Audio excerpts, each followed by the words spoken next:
حضرت عمر رضی اللہ تعالیٰ عنہ نے رسول اللہ صلی اللہ علیہ وسلم سے پوچھا، یا رسول اللہ رمضان المبارک کے اندر سب سے بہترین عمل کون سا اختیار کیا جائے؟ تو میرے نبی رحمت تاجدار ختم نبوت صلی اللہ علیہ وسلم نے فرمایا کہ اللہ تعالی کی حرام کردہ اشیاء سے، عمل سے اپنے آپ کو ہر صورت بچایا جائے، یہی رمضان المبارک کا بہترین عمل ہے۔ استقبال رمضان حضور نبی کریم صلی اللہ علیہ وسلم کی سنت ہے، استقبال رمضان صحابہ کی سنت ہے، استقبال رمضان تابعین، تبع تابعین، اسلاف، ائمہ کرام اور ہمارے تمام بزرگان دین کی سنت ہے، جو حضور کریم آقا علیہ الصلوۃ والسلام سے لے کر آج تک چلتی آ رہی ہے، اور ہر سال مسلمان اس سنت کو ذوق شوق سے مناتے ہیں۔ یعنی آمد رمضان کی یہ مہینہ صبر کا مہینہ ہے، اور صبر کا بدلہ جنت ہے۔ یہ مہینہ لوگوں کے ساتھ غم خواری کرنے کا ہے۔ اس مہینہ میں مومن کا رزق بڑھا دیا جاتا ہے۔ جو شخص کسی روزے دار کو افطار کرائے، اس کے لیے گناہوں کے معاف ہونے اور خلاصی کا ذریعہ ہے، اور اسے روزے دار کے ثواب کے برابر ثواب عطا ہوگا۔ اپنے عقیدے کی، جس عقیدے کی بنیاد پر قبر اور حشر میں ہماری نجات ہونی ہے، اس عقیدے کی پختگی کے لیے اپنی اور اپنی اولاد کی تربیت کرنی ہے۔ دور جدید کا اہم ترین مسئلہ تحفظ ختم نبوت کے لیے اپنی جد و جہد کو تعلیمی طور کے اوپر سیکھنا، سمجھنا، سمجھانا ہے۔ مولا تعالیٰ ماہ رمضان المبارک کی یہ جو آنے والی گھڑیاں ہیں، ان گھڑیوں میں ہمیں خوب سے خوب تر عبادت اور نیک اعمال کرنے کی توفیق عطا فرمائے۔ 1443 ہجری شعبان المعظم کا آخری جمعہ، تو آج جمعۃ المبارک کے اس خطبہ میں ہم نبی کریم صلی اللہ علیہ وسلم کا ایک خطبہ آپ کے سامنے بیان کریں گے، جو رمضان المبارک کی آمد سے قبل حضور کریم آقا علیہ الصلوۃ والسلام صحابہ کے درمیان بیٹھ کر صحابہ کو خطبہ ارشاد فرماتے تھے۔ اس خطبہ کو میں آپ کے سامنے بیان کروں گا۔ تو استقبال رمضان حضور نبی کریم صلی اللہ علیہ وسلم کی سنت ہے، استقبال رمضان صحابہ کی سنت ہے، استقبال رمضان تابعین، تبع تابعین، اسلاف، ائمہ کرام اور ہمارے تمام بزرگان دین کی سنت ہے، جو حضور کریم آقا علیہ الصلوۃ والسلام سے لے کر آج تک چلتی آ رہی ہے، اور ہر سال مسلمان اس سنت کو ذوق شوق سے مناتے ہیں۔ یعنی آمد رمضان کی خوشی، استقبال رمضان۔ حضور کریم آقا علیہ الصلوۃ والسلام صحابہ کرام میں تشریف فرماتے، حضرت سلیمان فارسی اس روایت کے راوی ہیں۔ آپ فرماتے ہیں کہ رمضان المبارک کی آمد کے موقع پر حضور کریم آقا علیہ الصلوۃ والسلام صحابہ کے درمیان رمضان المبارک کے فضائل، خصائل و امتیازات پر مشتمل ایک جامع خطبہ ارشاد فرمایا۔ آپ فرماتے ہیں تو حضور کریم آقا علیہ الصلوۃ والسلام نے فرمایا، اے لوگو، آخری شعبان کے موقع پر، اے لوگو، تم پر ایک ایسا مہینہ سایہ فگن ہونے والا ہے جو بہت بڑا اور بہت مبارک مہینہ ہے۔ یہ عربی کا خطبہ جو آپ نے ارشاد فرمایا، اس کا اردو ترجمہ ہے۔ اس میں ایک رات ایسی ہے جو 1000 مہینوں سے بہتر ہے۔ اللہ تعالیٰ نے اس مہینے کے روزے فرض فرمائے ہیں، اور اس کی رات کے قیام کو ثواب کا ذریعہ بنایا ہے۔ جو کوئی شخص اس مہینے میں نیک عمل و افعال خیر کر کے اللہ کا قرب حاصل کرے گا، وہ ایسا ہے جیسا کہ غیر رمضان میں فرض ادا کیا، اور جو شخص اس مہینہ میں فرض ادا کرے گا وہ ایسا ہے کہ جیسا کہ غیر رمضان میں اس نے 70 فرض ادا کیے۔ یہ مہینہ صبر کا مہینہ ہے اور صبر کا بدلہ جنت ہے۔ یہ مہینہ لوگوں کے ساتھ غم خواری کرنے کا ہے۔ اس مہینہ میں مومن کا رزق بڑھا دیا جاتا ہے۔ جو شخص کسی روزے دار کو افطار کرائے اس کے لیے گناہوں کے معاف ہونے اور خلاصی کا ذریعہ ہے، اور اسے روزے دار کے ثواب کے برابر ثواب عطا ہوگا، اور اس روزے دار کے ثواب سے کچھ بھی کمی نہ ہوگی۔ صحابہ نے عرض کیا یا رسول اللہ صلی اللہ علیہ وسلم، ہر شخص تو اتنی طاقت نہیں رکھتا کہ روزے دار کو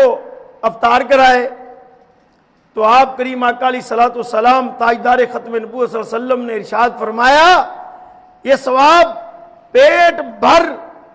کے کھلانے پر موقوف نہیں ہے، بلکہ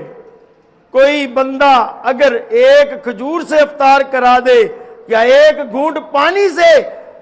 کسی کو افطار کرا دے تو اللہ تعالی اس کو ثواب مرحمت فرمائے گا۔ یہ اس قدر عظمتوں کا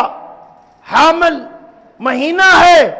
کہ اس کا اول حصہ رحمت ہے، درمیانی حصہ مغفرت ہے، اور آخری حصہ جہنم کی آزادی کا ہے۔ جو شخص اس مہینہ میں اپنے غلام یا نوکر سے بوجھ کو ہلکا کر دے تو اللہ تعالی اس کی مغفرت فرما دیتا ہے اور آگ سے آزادی عطا فرماتا ہے۔ رسول اللہ صلی اللہ علیہ وسلم نے فرمایا، اس مہینہ میں 4 چیزوں کی کثرت کیا کرو جن میں وہ چیزیں اللہ کی رضا کے لیے 2 ہیں اور 2 ایسی چیزیں ہیں جو تمہیں مدد دیں گی۔ فرمایا جو 2 چیزیں تم اختیار کرو، ایک کلمہ طیبہ کا ورد اور ایک استغفار کی تسبیح، جو تمہارے رب کی رضا کے لیے،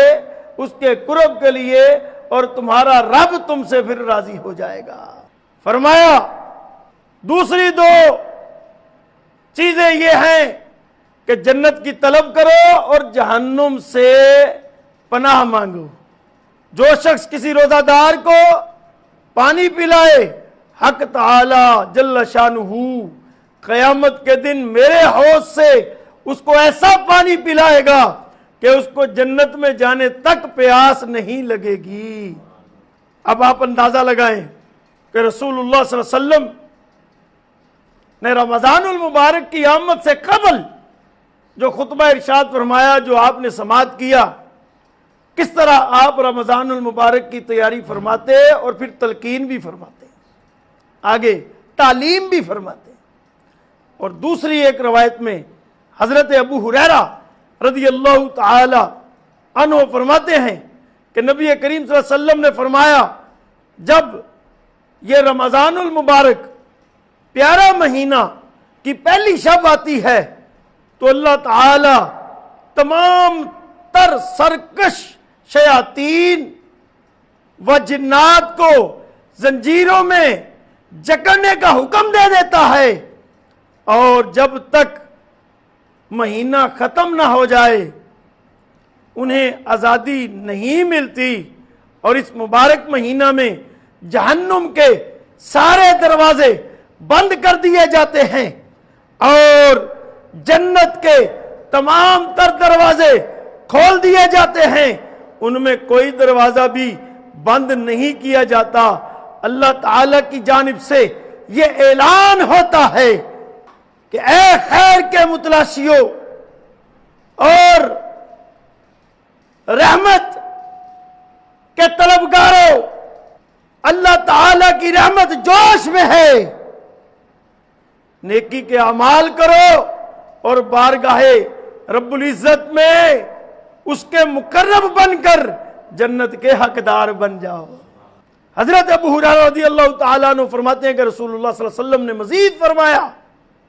کہ برائی کی طرف سے بڑھنے والوں رک جاؤ،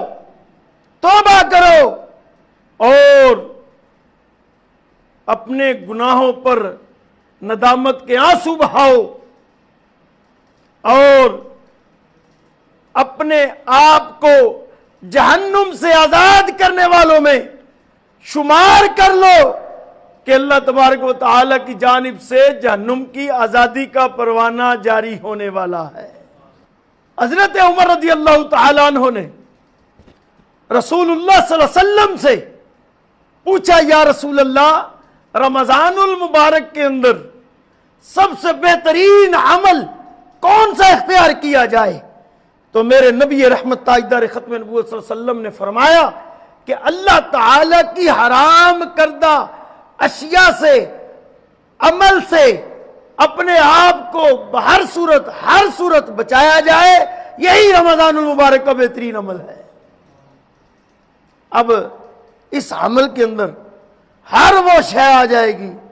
جو اس کے حکم کی اطاعت میں ہے۔ اتنی پیاری حدیث، اتنی پیاری روایت سے ہمیں یہ سبق حاصل ہوتا ہے کہ ہم رمضان المبارک کی آمد ہے،